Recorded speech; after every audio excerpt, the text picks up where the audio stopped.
Hi, and welcome back. Today is do-it-yourself mini 5-inch tall Capiz Shell lantern, stained glass style. This is a very small little lantern that I used Capiz shells because they're nice and lightweight. First of all, I bought these metal frames, these little frames you'd use for like lanterns or like air plants.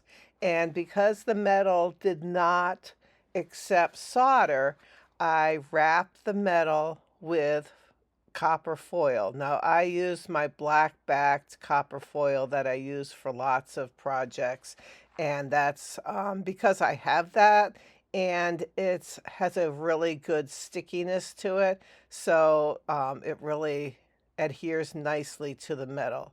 Now, make sure that you press it down, of course, and smooth it out as you go or when you're done.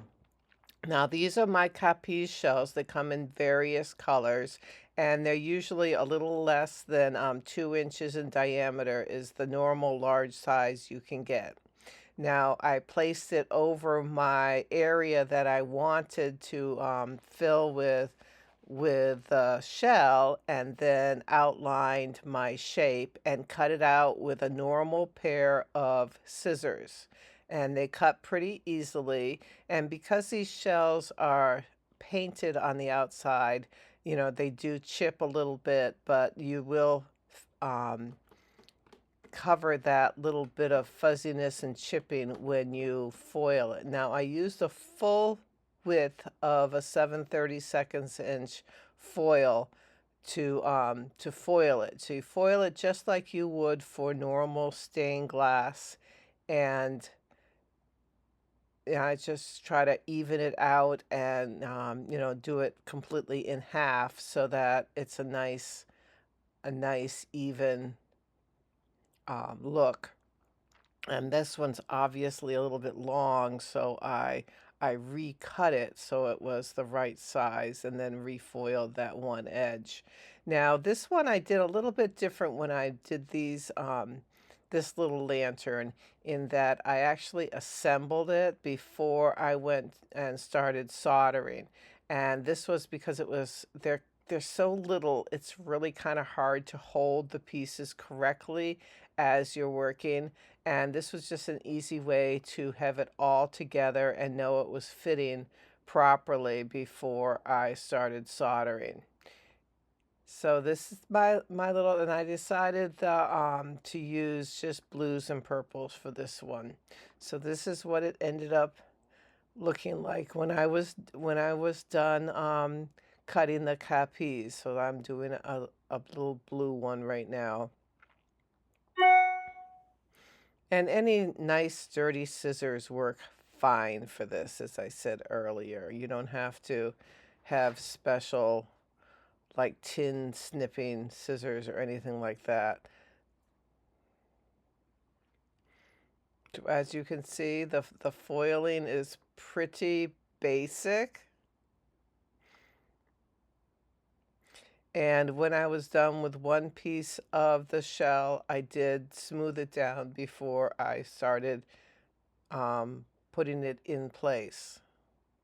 It doesn't take much to smooth down on this shells because it's so thin, and you really, this doesn't take very much time. Right now I'm using some 22 caliber gauge bare copper wire, and I'm bending it around and making like a little loopy guys. I'm going to use this for the door. So I needed a little door to put I wanted little LED lights on the inside, and I needed a little door so I could close it up after I put the lights in, so that it's somewhat finished off on that side that is going to have the door. So basically I made a little door and I attached little wires to it. And then when I was done with the rest of it, I made little loops with those wires and attached it that way.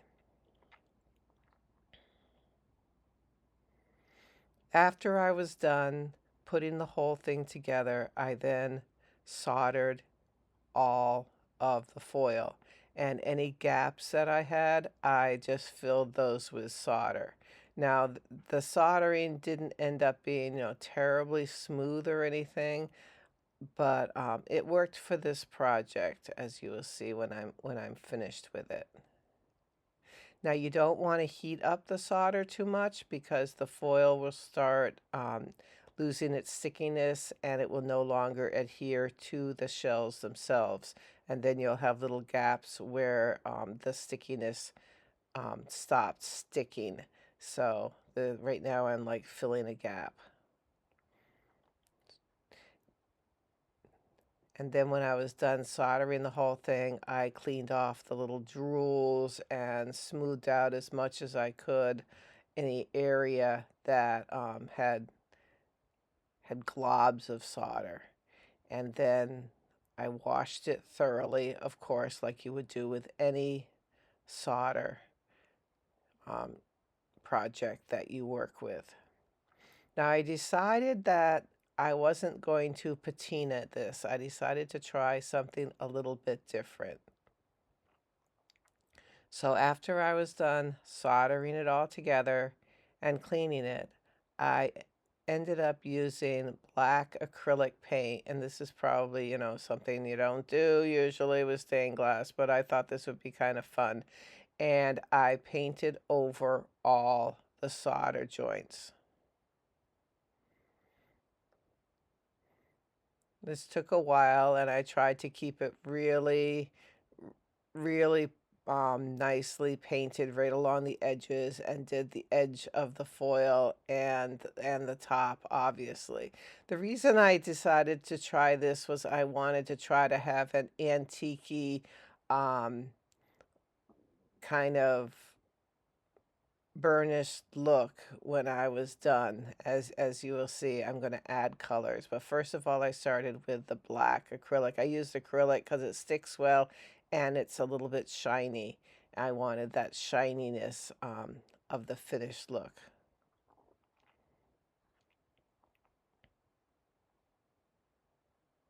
I used a flat paintbrush because that made it easier to keep with the shape. Now I pretty much like brushed on the top highlights of the solder globs with a coppery acrylic paint, and then I went over everything again with a gold to give it a little bit extra shine. And this kind of made it, I don't know, kind of antique-y and kind of cast ironish or leadish finish, which isn't quite the same as you would get with patina. But this is my finished product. I think it was really pretty. I filled it with twinkling white lights that vary as they go. Sometimes they, blink, and sometimes they twinkle. And it's just really pretty. And it was fun and teeny. And thank you for watching, and I hope this inspires everyone to try some different materials in their quest to make art. Thanks for watching.